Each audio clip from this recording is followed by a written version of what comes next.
Nasib pembangunan Ibu Kota Nusantara seakan terkatung usai Menteri Pekerjaan Umum menyebut anggaran IKN diblokir Kementerian Keuangan. Namun di sisi lain, Kantor Komunikasi Kepresidenan menyebut anggaran tersebut masih ada dan Presiden tetap berkomitmen melanjutkan pembangunan IKN.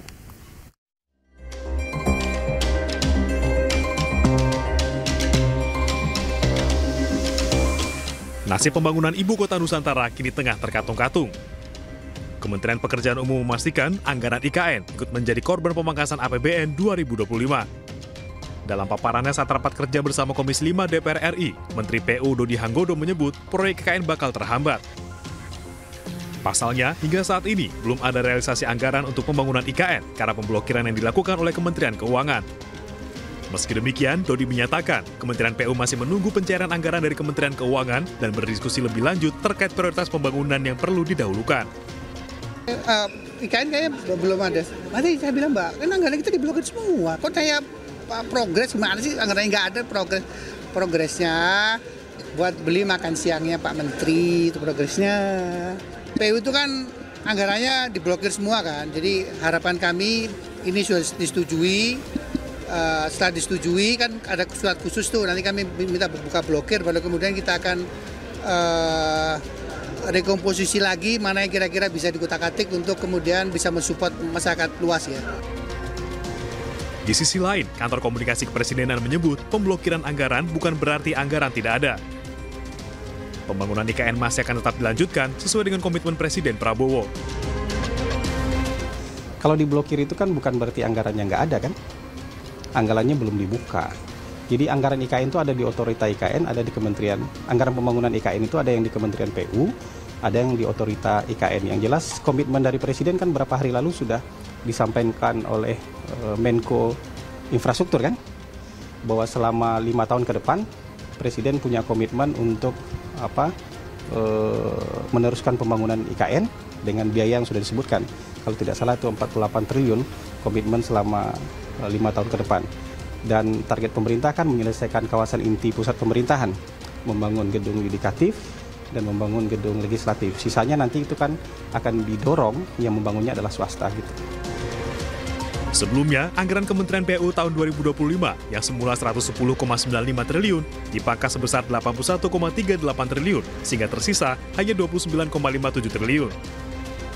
Akibatnya, banyak proyek infrastruktur termasuk pembangunan IKN yang mengalami kendala dalam pendanaan. Tim Liputan iNews melaporkan. Pemirsa, para pemain original series Arab Maklum 3 mengikuti big reading atau proses pembacaan naskah guna menguatkan karakter yang akan diperankan. Kegiatan ini juga menjadi ajang untuk membangun chemistry serta memantapkan naskah agar proses syuting berjalan lebih lancar. Arab Maklum 3 digadang-gadang akan mendulang penonton lebih banyak dari seri sebelumnya dengan cerita keluarga yang lebih seru dan lebih lucu.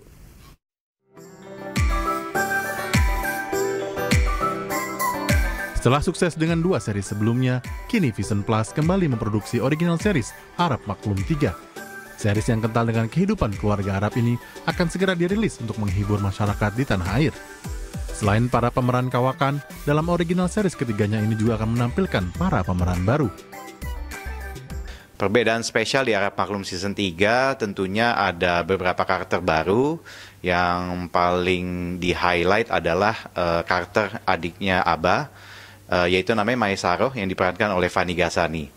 Nah, penasaran kan Fany Ghazani akan jadi siapa? Jadi pastikan nonton Arab Maklum Season 3. Salah satu pemeran baru yang akan menampilkan debutnya di Arab Maklum 3 yakni Fany Ghazani yang siap memberikan gebrakan baru pada debutnya di series ini.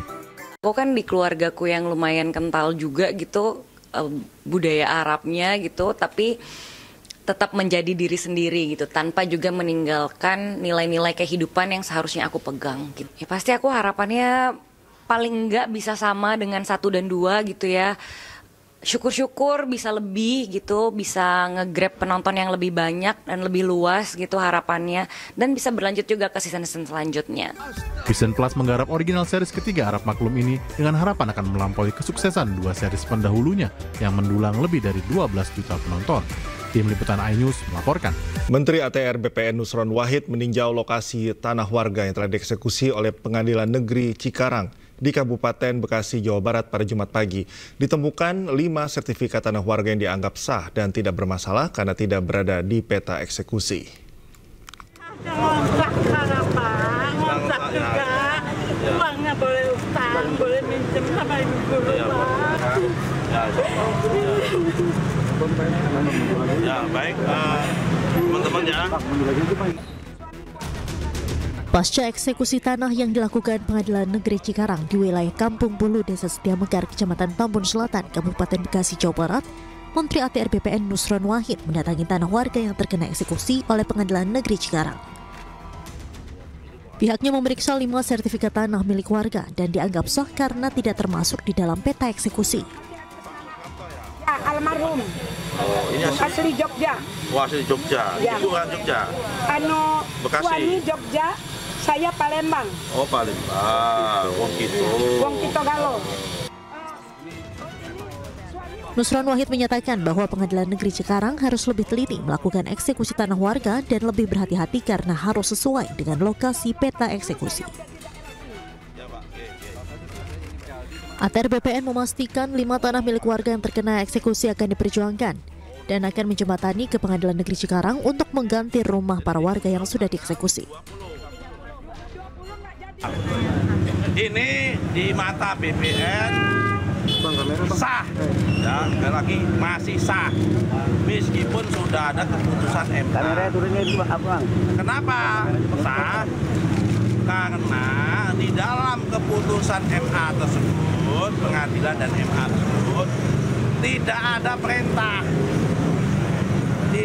perintah kepada BPN untuk membatalkan sertifikat ini.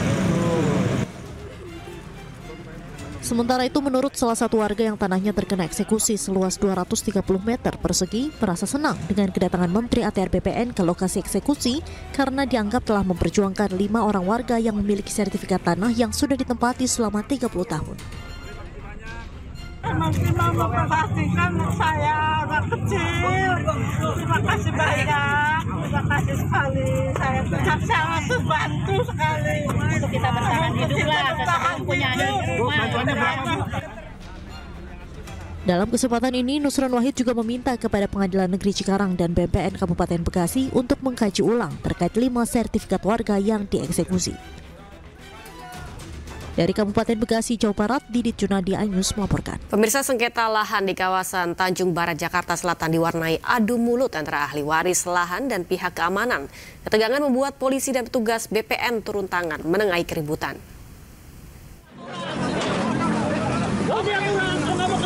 Pak polisi cuma ngamanin, Pak. Polisi cuma ngamanin, jangan mihak, Pak, jangan mihak. Ketegangan terjadi antara beberapa penjaga yang melarang masuk pemilik ke dalam area tanah sengketa di Jalan Raya Lenteng Agung, Tanjung Barat, Jagakarsa, Jakarta Selatan. Adu mulut, bahkan nyaris baku hantam terjadi antar keluarga ahli waris dengan pihak pengklaim. Pihak pertama mengklaim telah menempati lahan itu sejak tahun 1970-an. Yang mengaku namanya Ridwan dan Husin, pihak dari Atom Bisin. Yang mengklaim tanah di sini. Percayaan kami satu, saat mereka pindah ke tempat lain, ada tanah kosong di sini menurut mereka 3.000 sekian. Kenapa nggak dari tahun 75 penempatin di sini? Karena kami sebenarnya dari tahun 1978.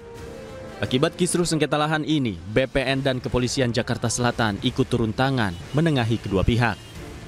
Petugas langsung mengecek fisik tanah berdasarkan surat-surat yang dimiliki oleh kedua pihak tersebut. Pangan di dalam pencocokan datanya. Pencocokan data. Belum hanya menanyakan apakah objek yang menjadi dipersiapkan di letaknya di sini. Kami berdasarkan data di peta saja. Memang yang ditunjukkan posisinya ini, memang tanah ini belum sertifikat. Sementara kasus sengketa lahan ini akan dikaji kembali oleh Pengadilan Negeri Jakarta Selatan lantaran adanya dugaan mafia tanah yang melegalkan tanah warga tersebut. Dari Jakarta, Rizky Falupi, iNews melaporkan. 2 bocah perempuan kakak beradik di Makassar, Sulawesi Selatan disekap dan dianiaya oleh orang tua mereka. Keduanya diikat di kamar mandi dan tidak diberi makan selama 7 hari.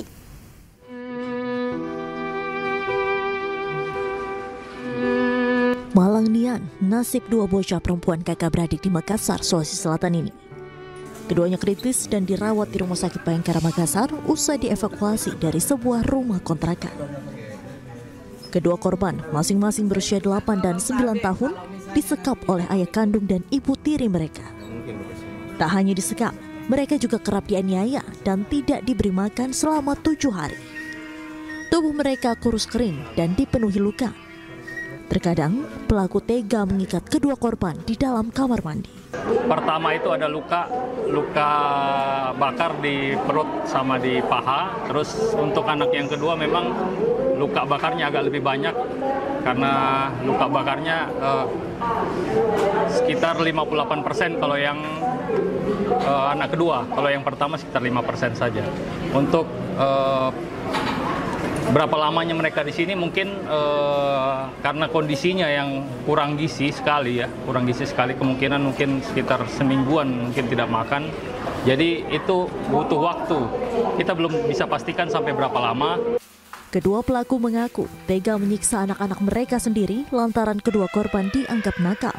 Di sini terakhir itu tanggal 31 Januari. Sudah disekap dan ditaruh diamankan di dalam WC per tanggal 3 Februari dalam keadaan dirantai dan memang ada mengalami beberapa kekerasan fisik dari orang yang ada di rumahnya. Kedua pelaku kini telah ditahan dan menjalani pemeriksaan intensif. Sementara kedua korban masih menjalani perawatan baik pengobatan luka fisik maupun trauma. Dari Makassar, Yulius Vin, Syahrul Adiaksa, iNews melaporkan. Penculikan anak dengan meminta uang tebusan sebesar 100 juta rupiah terjadi di Denpasar, Bali. Pelaku berhasil ditangkap yang ternyata mantan karyawan orang tua korban.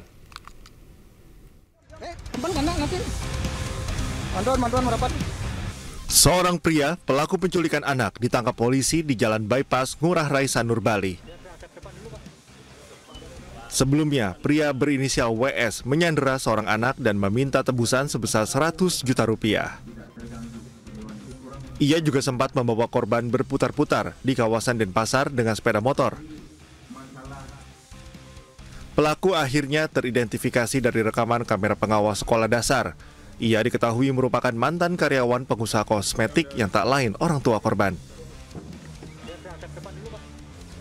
Polisi mengulur waktu untuk mempermudah identifikasi pelaku hingga akhirnya berhasil ditangkap.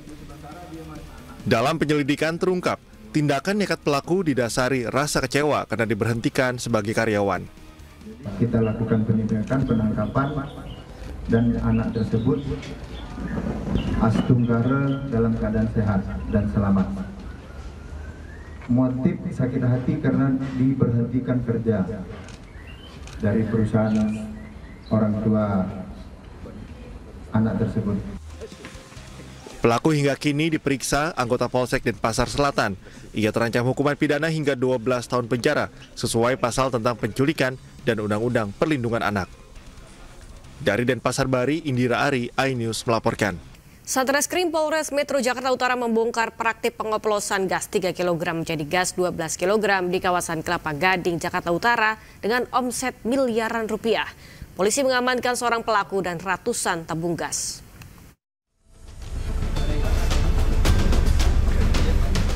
Kelangkaan gas dimanfaatkan oleh pelaku untuk meraup keuntungan dengan cara melakukan pengoplosan gas 3 kg bersubsidi menjadi gas 12 dan gas 50 kg.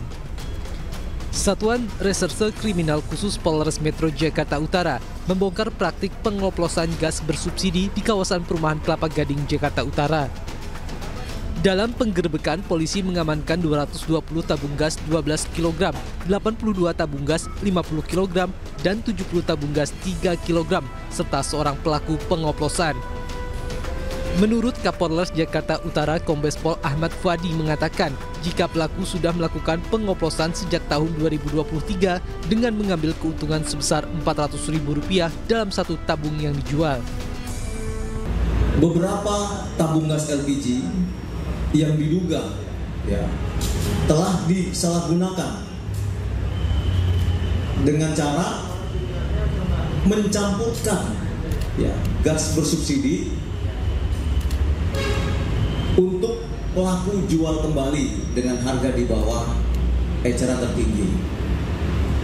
Sehingga ini adanya penyalahgunaan LPG atau istilahnya adalah dari gas 3 kg disuntik ke gas 12 kg, ya, sehingga pelaku ini mengambil keuntungan dari adanya gas subsidi dari pemerintah. Hingga kini guna pengembangan lebih lanjut, penyidik masih melakukan pemeriksaan terhadap seorang pelaku berinisial ACS yang terancam hukuman 6 tahun penjara dan denda sebesar 60 miliar rupiah. Dari Jakarta, Sofian Firdaus, iNews melaporkan. Warga Kampung Bojongkoneng, Kabupaten Bekasi, Jawa Barat dikagetkan dengan tertangkapnya seekor ular sanca kembang berukuran besar.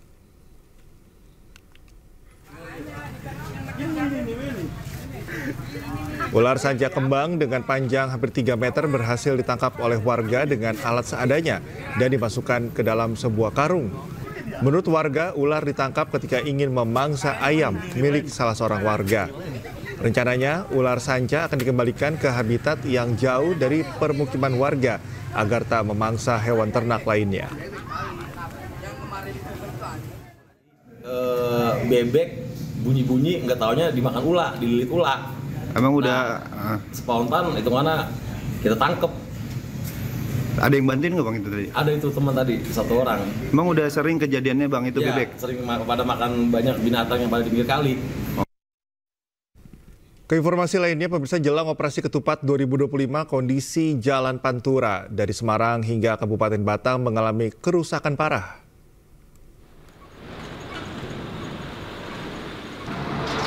Jalan Pantura sebagai jalan nasional memiliki peran vital saat operasi pengamanan arus mudik Lebaran 2025. Kakor Lantas Polri yang memeriksa kondisi Jalan Pantura dari Semarang hingga Kabupaten Batang menyatakan kondisi jalan terbilang rusak parah. Kondisi jalan yang rusak akan menyebabkan kemacetan lalu lintas dan membahayakan keselamatan pengguna jalan. Hasil pantauan jalan ini akan disampaikan Kakor Lantas kepada pihak terkait agar segera diperbaiki. Semarang, sengaja saya menelusuri jalur jalan nasional. Dari Semarang sampai Batang itu cukup parah ya. Lalu hari ini kita ada di Batang, banyak sekali jalan berlubang. Ini tentunya akan mempengaruhi ketika nanti operasi ketupat pada saat one way. Nasib pembangunan ibu kota Nusantara seakan terkatung usai Menteri Pekerjaan Umum menyebut anggaran IKN diblokir Kementerian Keuangan. Informasi selengkapnya sesaat lagi.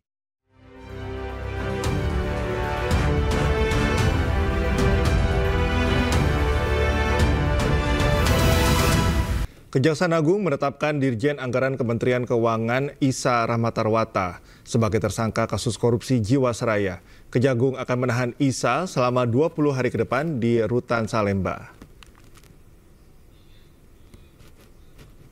Kejagung menyatakan berdasarkan laporan pemeriksaan dan investigasi, Isa Rahmatarwata merugikan keuangan negara atau pemulihan keuangan pada PT Jiwasraya tahun 2008 hingga 2018 sejumlah 16,8 triliun rupiah.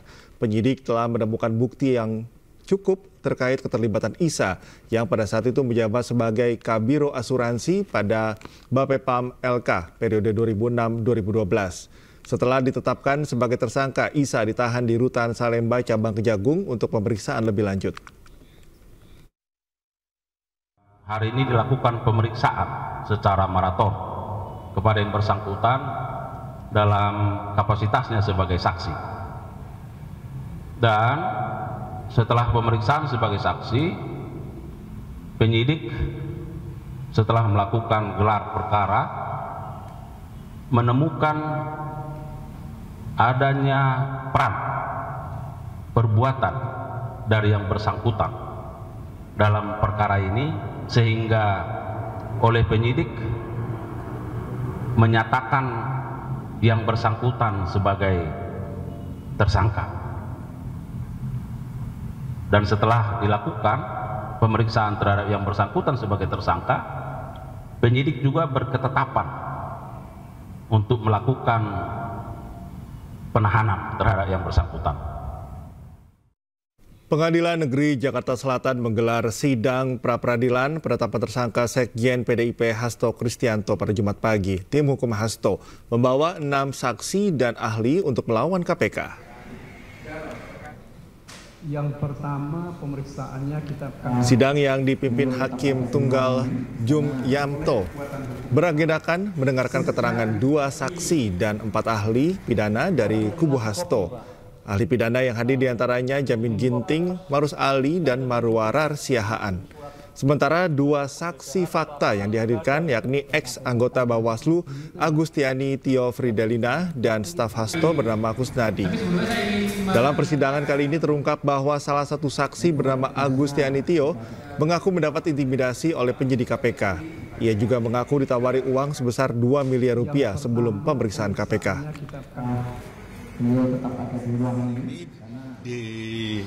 Yang hadir adalah saudara Fridelina Tio, kemudian saudara Kusnadi. Dalam catatan kami terkait dengan saudara Tio, ada alat bukti yang dipakai oleh KPK sebagai alat bukti yang menjadi alat bukti yang mentersangkakan Mas Hasto Kristianto. Alat bukti tersebut kami dapatkan di dalam jawaban termohon. Sedangkan kita tanyakan kepada saksi Tio bahwa alat bukti tersebut sudah dikembalikan. Artinya apa? Kami menduga, semakin kuat dugaan kami bahwa penetapan tersangka Mas Hasto ini terburu-buru. Mantan Kasat Reskrim Polres Jakarta Selatan AKBP Bintoro dipecat dari keanggotaan Polri karena diduga terlibat dugaan suap dalam penanganan kasus pembunuhan dan pemerkosaan. Selain AKBP Bintoro, rekannya AKBP Gogo Galesung disanksi demosi atau penurunan jabatan selama 8 tahun. Yang sudah diputuskan tadi 1181 dengan 8 tahun demosi dan PTDH. Nah, yang menarik memang uraiannya. Jadi uraian terus perannya apa? Ya, termasuk juga yang non anggota kepolisian, di mana konteksnya, kapan memberinya dan sebagainya. Sehingga memang kalau ditanya apakah ini pemerasan, apakah ini lebih dekat kepada penyuapan, sepertinya lebih dekat pada penyuapan. Pada titik-titik tertentu bahkan ketika momentumnya selesai baru ada pemberian. Jadi kalau pemerasan kan diperas dulu baru jalan. Ini enggak, ini jalan terus dikasih gitu. Jadi ada pertemuan, ada macam-macam. Dari yang 3 yang sudah diputuskan, AKBP GG sama Ibda ND itu demosi 8 tahun. Terus Patsus 20 hari, ya, demosi dengan tidak boleh ditaruh di tempat penegakan hukum. Sebelumnya, mantan Kasat Reskrim Polres Jakarta Selatan AKBP Bintoro menjalani sidang etik kasus dugaan pemerasan di Mapolda Metro Jaya. Total ada 21 saksi dihadirkan dalam sidang etik.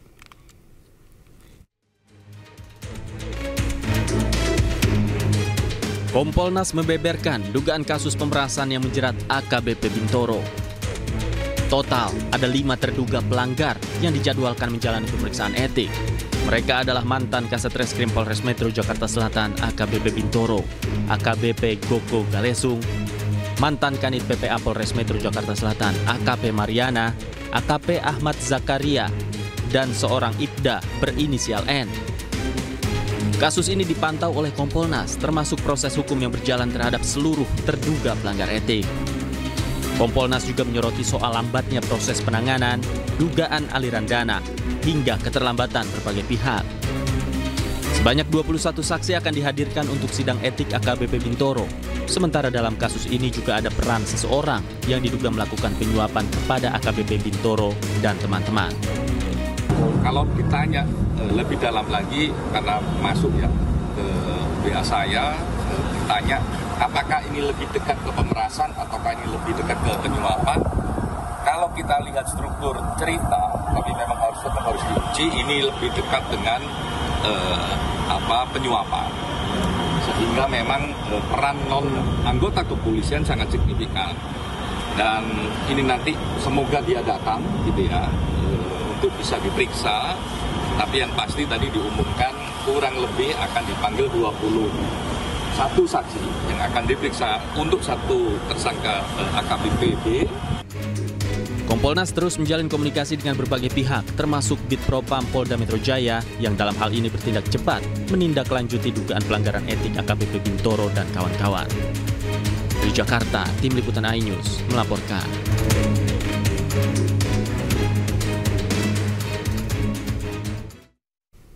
Buntut dugaan kasus pemerasan AKBP Bintoro dan AKBP Gogo Galesung menjalani patsus di Subdit Paminal Bitpropam Polda Metro Jaya. Sementara kuasa hukum korban pemerasan mengungkap fakta baru bahwa kliennya telah merugi senilai 17,1 miliar rupiah.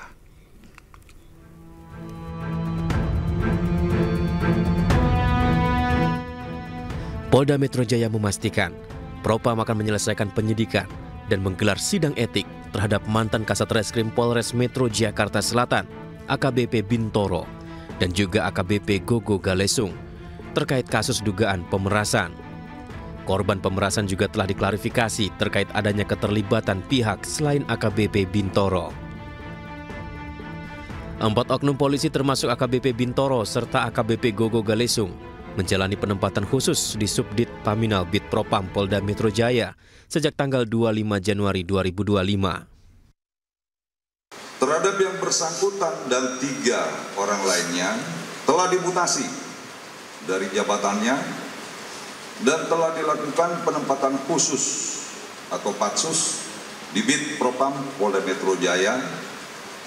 Selanjutnya Bitpropam Polda Metro Jaya akan menyelesaikan penyelidikan dari Bitpropam Polda Metro Jaya bersama nanti dengan Paminal dan segera menyelenggarakan sidang kode etik terhadap yang bersangkutan.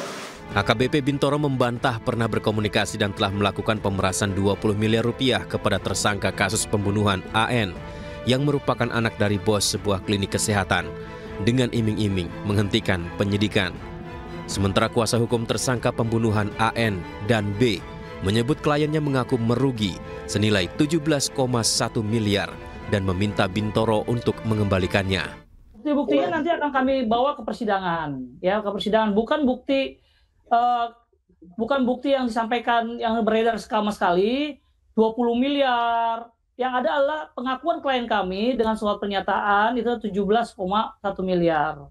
Namun di gugatan itu juga kami sampaikan 14, sekian miliar gitu, seperti bukan 20 miliar dan bukan mobil Ferrari tapi adalah 17, sekian miliar sama mobil Lamborghini Aventador dan 2 motor. Klien kami sudah mengeluarkan uang atau kerugian totalnya 17,1 miliar. Itu pernyataan yang ditandatangani oleh klien kami.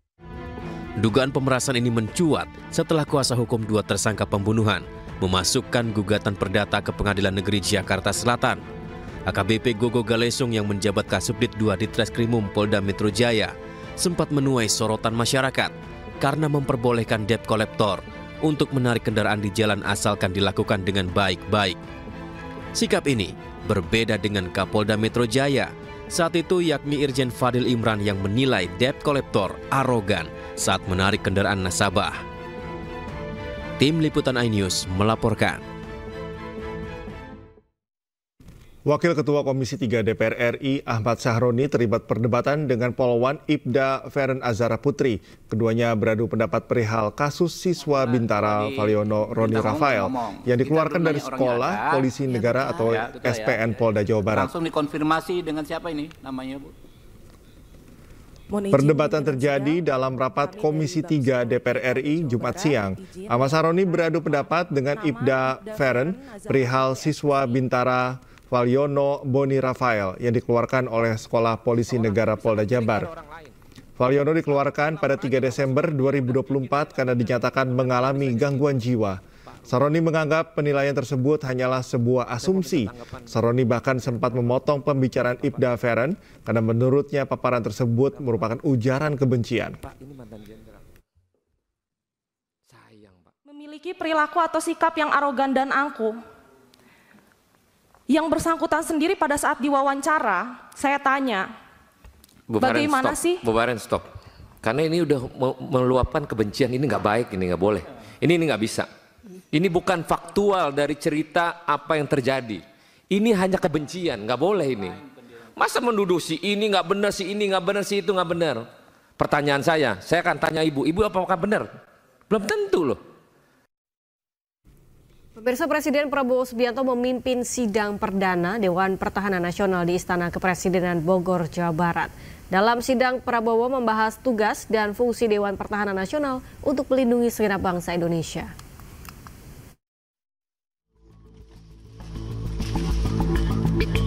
Presiden Prabowo Subianto memimpin sidang perdana Dewan Pertahanan Nasional di ruang Garuda Istana Kepresidenan Bogor, Jumat siang.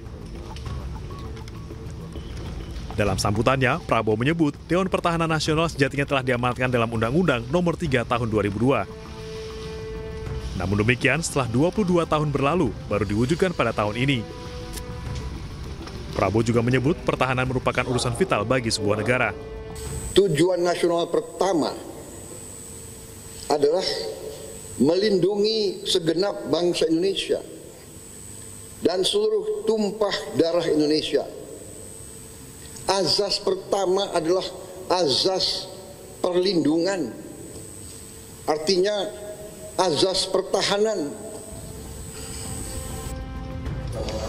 Rencananya dalam 5 tahun sekali, Dewan Pertahanan Nasional akan merumuskan kebijakan umum terkait pertahanan. Meski kini, rumusan tersebut masih dalam finalisasi.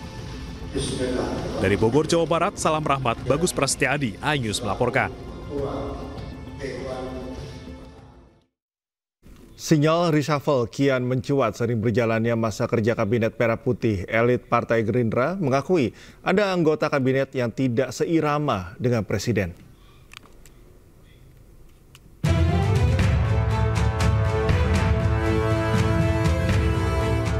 Sinyal pergantian anggota kabinet kian kuat. Isu reshuffle mencuat pasca 100 hari masa kerja Kabinet Merah Putih di bawah komando Presiden Prabowo Subianto. Tak tanggung-tanggung, Prabowo menegaskan akan menyingkirkan pembantunya di kabinet yang tidak bekerja untuk rakyat. Meski belum ada nama spesifik yang disebut, namun elit Partai Gerindra mengakui ada menteri yang saat ini sudah tidak seirama dengan Presiden Prabowo Subianto. Informasi itu datang dari keluhan yang terdengar samar, namun berasal dari jajaran Kabinet Merah Putih. Ya, saya belum tahu persis yang dimaksud yang mana, tetapi kita tahu bahwa dalam program kerja Astacita dalam pemenuhan janji kampanye, tentunya Pak Prabowo itu ingin sekali berbuat untuk kesejahteraan rakyat. Nah, memang saya ada dengar keluhan sedikit-sedikit tentang masih ada yang kemudian kurang seirama. Nah, apakah itu yang dimaksud? Nanti kita akan lihat seperti apa. Meski demikian, pihak istana yakin informasi yang beredar bersifat spekulatif lantaran peringatan yang diberikan Prabowo pada jajarannya bersifat umum untuk seluruh anggota kabinet. Presiden kan selalu memberikan memberikan arahan, termasuk juga memberi pengingat lah kepada para anggota kabinet. Jadi ini sesuatu yang disampaikan berlaku umum. Jadi buat semua orang, buat semua pihak. Tujuannya adalah supaya anggota kabinet itu betul-betul murni. Tujuannya hanya untuk bekerja demi kepentingan rakyat. Tidak ada kepentingan-kepentingan yang lain yang dibawa dalam rangka bekerja bersama Presiden Prabowo. Jadi ini peringatan yang berlaku umum. Jadi siapapun itu yang tidak mau seirama gerak langkahnya bersama Presiden, ya nanti akan dapatkan evaluasi dari Presiden. Sebelumnya dalam survei yang dilakukan Lembaga Center of Economic and Law Studies atau Celios mencatat ada 5 menteri yang mendapat rapor hijau serta 5 menteri yang mendapat rapor merah pada 100 hari bekerja di Kabinet Merah Putih. Reshuffle kabinet memang menjadi hak Presiden Prabowo, namun publik juga berhak menilai kinerja para pembantu Presiden melalui program-program yang telah berjalan selama 100 hari kerja Kabinet Merah Putih. Dari Jakarta, Tim Liputan iNews melaporkan.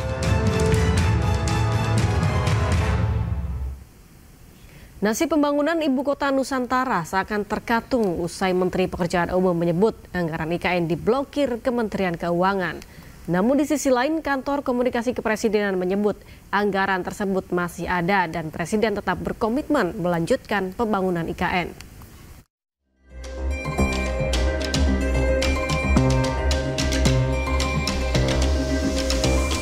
Nasib pembangunan Ibu Kota Nusantara kini tengah terkatung-katung. Kementerian Pekerjaan Umum memastikan anggaran IKN ikut menjadi korban pemangkasan APBN 2025. Dalam paparannya saat rapat kerja bersama Komisi 5 DPR RI, Menteri PU Dodi Hanggodo menyebut proyek IKN bakal terhambat. Pasalnya, hingga saat ini belum ada realisasi anggaran untuk pembangunan IKN karena pemblokiran yang dilakukan oleh Kementerian Keuangan. Meski demikian, Dodi menyatakan Kementerian PU masih menunggu pencairan anggaran dari Kementerian Keuangan dan berdiskusi lebih lanjut terkait prioritas pembangunan yang perlu didahulukan. IKN kayaknya belum ada. Tadi saya bilang, Mbak, kan anggaran kita diblokir semua. Kok saya progres gimana sih? Anggarannya nggak ada progresnya. Buat beli makan siangnya Pak Menteri, itu progresnya. PU itu kan anggarannya diblokir semua kan. Jadi harapan kami ini sudah disetujui. Setelah disetujui kan ada surat khusus tuh. Nanti kami minta buka blokir, baru kemudian kita akan rekomposisi lagi mana yang kira-kira bisa dikutak-atik untuk kemudian bisa mensupport masyarakat luas ya. Di sisi lain, Kantor Komunikasi Kepresidenan menyebut pemblokiran anggaran bukan berarti anggaran tidak ada. Pembangunan IKN masih akan tetap dilanjutkan sesuai dengan komitmen Presiden Prabowo. Kalau diblokir itu kan bukan berarti anggarannya nggak ada kan? Anggarannya belum dibuka. Jadi anggaran IKN itu ada di otorita IKN, ada di Kementerian, anggaran pembangunan IKN itu ada yang di Kementerian PU, ada yang di otorita IKN. Yang jelas komitmen dari Presiden kan berapa hari lalu sudah disampaikan oleh Menko Infrastruktur kan, bahwa selama 5 tahun ke depan Presiden punya komitmen untuk meneruskan pembangunan IKN dengan biaya yang sudah disebutkan. Kalau tidak salah itu 48 triliun komitmen selama 5 tahun ke depan. Dan target pemerintah kan menyelesaikan kawasan inti pusat pemerintahan, membangun gedung yudikatif dan membangun gedung legislatif. Sisanya nanti itu kan akan didorong, yang membangunnya adalah swasta gitu. Sebelumnya, anggaran Kementerian PU tahun 2025 yang semula 110,95 triliun dipangkas sebesar 81,38 triliun sehingga tersisa hanya 29,57 triliun. Akibatnya, banyak proyek infrastruktur termasuk pembangunan IKN yang mengalami kendala dalam pendanaan. Tim Liputan iNews melaporkan. Coba fitur live chat di Audio Plus, aplikasi RCTI Plus. Pemirsa, para pemain original series Arab Maklum 3 mengikuti big reading atau proses pembacaan naskah guna menguatkan karakter yang akan diperankan. Kegiatan ini juga menjadi ajang untuk membangun chemistry serta memantapkan naskah agar proses syuting berjalan lebih lancar. Arab Maklum 3 digadang-gadang akan mendulang penonton lebih banyak dari seri sebelumnya dengan cerita keluarga yang lebih seru dan lebih lucu.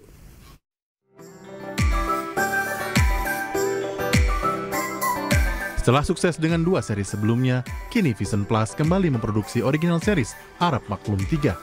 Series yang kental dengan kehidupan keluarga Arab ini akan segera dirilis untuk menghibur masyarakat di tanah air. Selain para pemeran kawakan, dalam original series ketiganya ini juga akan menampilkan para pemeran baru.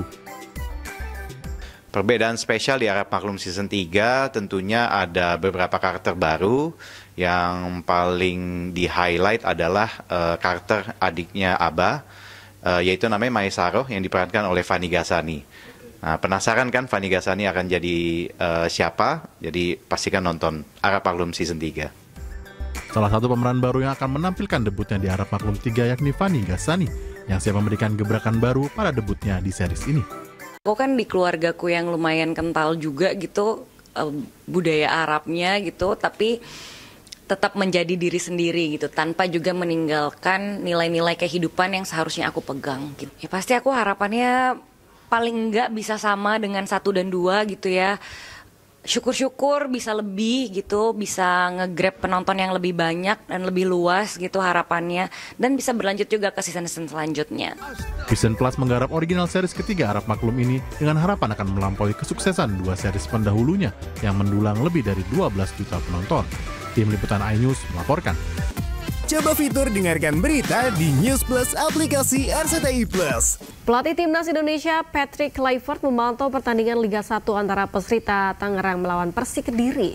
Kedatangannya untuk melihat potensi pemain untuk memperkuat tim nasional.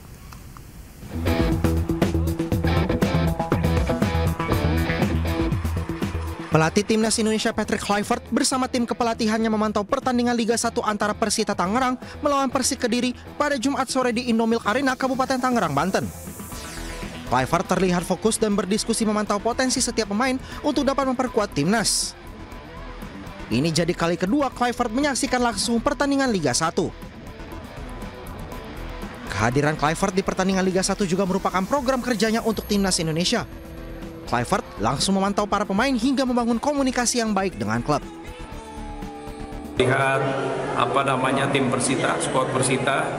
Kemudian ada coach Gerard van den Berg juga untuk under 23, dan tadi dia sudah melihat juga potensi dari pemain-pemain Persita.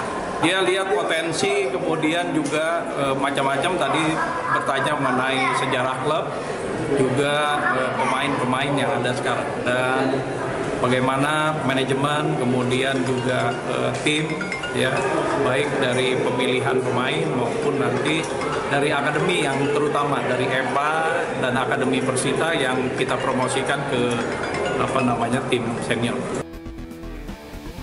Selain laga antara Persita Tangerang melawan Persik Kediri, Kluivert juga akan memantau langsung laga antara Dewa United melawan Persija Jakarta pada Minggu malam di Stadion Pakansari, Bogor, Jawa Barat.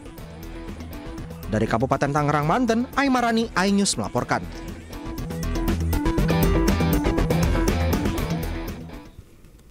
Patrick Kluivert terus mempelajari kebiasaan khas Indonesia saat dirinya menjadi pelatih timnas. Bersama para asisten pelatih, Kluivert menyantap masakan khas Sumatera Barat menggunakan tangan meski nampak canggung.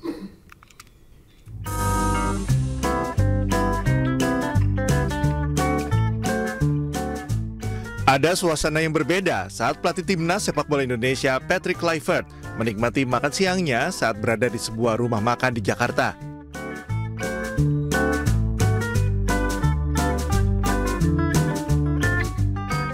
Saat menyantap masakan Padang bersama para asisten pelatih seperti Alex Pastoor, Denny Lanzat, dan Gerard van den Berg, mantan pemain timnas Belanda berusia 48 tahun ini nampak tidak memakai sendok dan memilih menggunakan tangan saat menyantap makanan khas Sumatera Barat ini. Tak hanya Kluivert, Lanzat, Pastoor, dan van den Berg juga menggunakan tangannya saat makan meski nampak canggung. Hanya Lanzat yang terlihat luas makan memakai tangan karena memang dirinya memiliki darah keturunan Indonesia. Kluivert memang sepertinya terus mempelajari kebiasaan khas Indonesia saat dirinya menjadi pelatih timnas. Sebelumnya, Kluivert sempat menggunakan peci saat diperkenalkan secara resmi oleh PSSI beberapa waktu lalu. Kembali di Anies Pagi, pemirsa, hari terakhir pangkalan data sekolah dan siswa di SNBP 2025. Ratusan siswa Madrasah Aliyah Negeri 2 Medan berunjuk rasa terkait tidak jelasnya pendataan nilai mereka. Hal serupa juga terjadi di SMKN 1 Depok, Jawa Barat. Ratusan siswa terancam gagal mengikuti seleksi masuk perguruan tinggi.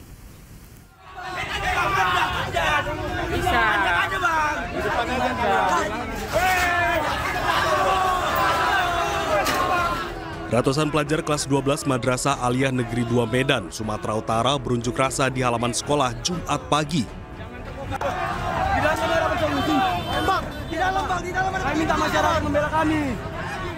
Unjuk rasa ini sudah dilakukan 2 hari berturut-turut terkait kisruhnya proses SNBP, seleksi nasional berdasarkan prestasi yang dinilai sangat merugikan siswa-siswi.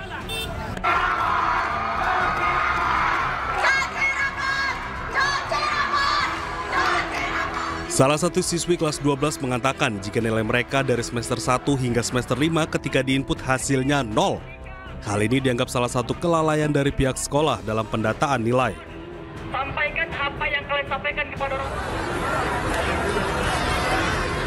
Di hari terakhir finalisasi PDSS di SNBP 2025 juga belum ada kabar baik terkait perbaikan nilai siswa-siswi dan tidak ada penjelasan dari pihak sekolah ke siswa maupun orang tua. Untuk meminta kompensasi Pak, kompensasi dan tanggung jawab dari pihak sekolah karena kami tidak bisa mengikuti SNBP. Dari pihak sekolah bilang bahwasanya kami memang tidak bisa ikut SNBP juga. Kemudian kami juga sama-sama tahu di sini siswa-siswinya kami tidak bisa melakukan finalisasi PDSS karena kami belum selesai menginput nilai. Itu keterlambatan itu dari pihak siswa sendiri atau siswa udah ngasihkan ke pihak sekolah? Dari pihak siswa sudah memberikan nilai rapor kami kepada pihak sekolah, namun pihak sekolah yang lalai dalam menginput nilai rapor kami dalam website. Orang tua siswa juga masih menunggu di sekolah karena belum mendapat kabar dan penjelasan di hari terakhir PDSS di SNBP 2025. Seharusnya kepala sekolah apa tugas dia awal tahun, akhir tahun, awal semester, akhir semester, apa? Dia hanya kepala sekolah kan hanya mengingatkan kepada bawahannya, ini cemana anak kita, ini kelas 3 loh, cemana apanya udah didaftarkan apa belum, apalagi kekurangan. Jadi yang salah satunya ini adalah kesalahan kepala sekolah. Diketahui di Sekolah Mandua Medan ini terdapat sebanyak 332 siswa yang memenuhi syarat untuk mengikuti seleksi nasional berdasarkan prestasi. Namun dari 300, tak satu pun siswa yang masuk dan berhasil terinput datanya pada PDSS dalam SNBP 2025.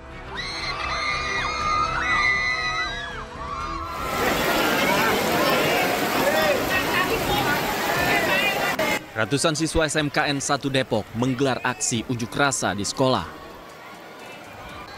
Aksi ini dilakukan buntut keterlambatan operator sekolah menginput data ke dalam sistem pangkalan data sekolah dan siswa atau PDSS. Ironisnya, keterlambatan tersebut hanya selisih 1 menit saja. Akibatnya ratusan siswa ini terancam tidak bisa mengikuti SPMB. Para siswa menyerukan keluhannya, bahkan di bawah hujan deras. Pihak sekolah pun akhirnya menemui siswa, meski siswa merasa tidak puas. Kepala Sekolah SMKN 1 Depok mengakui ada keterlambatan saat menginput data. Pihak sekolah hanya bisa menyampaikan permintaan maaf dan mengusahakan akan menginput data secara manual. Ya, untuk anak-anak yang eligible ternyata mereka tidak bisa masuk ke dalam seleksi tersebut. Kendalanya apa, Bu? Jadi kendalanya itu kamera, Bu. Ya. Ke depan sini, Bu, ya. Kendalanya itu karena keterlambatan sebetulnya. Jadi terlambat. Jadi operator ya. Operator kami terlambat dalam memasukkan data ke sistem tersebut.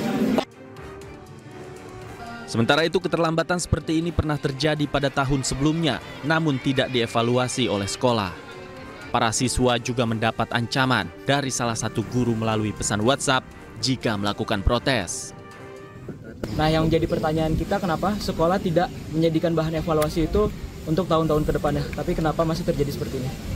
Katanya sempat ada ancaman dari pihak sekolah beberapa siswa, benar nggak sih? Pengurangan nilai itu. Kayak pengurangan nilai atau segala macamnya. Ancaman iya, ijazah. Pernah. Oh, bukan. Kata-katanya lebih tepat ke ijazah juga jangan diharapin. Oh, berarti ada ibaratnya ditahan ya, ada ancaman ditahan ijazah ya. Total ada 137 siswa yang terancam tidak bisa mengikuti SNBP atau seleksi nasional berdasarkan prestasi. Lantaran data tersebut menjadi acuan dalam proses seleksi perguruan tinggi. Pemirsa, pendaftaran seleksi nasional berdasarkan prestasi atau SNBP 2025 tengah dimulai. SNBP diperuntukkan bagi siswa SMA, SMK, dan MA yang memiliki prestasi unggul untuk menempuh pendidikan tinggi di perguruan tinggi negeri tanpa harus mengikuti ujian tertulis. Lalu apa saja syarat pendaftar dan tahapan penting dalam SNBP 2025? Berikut informasinya.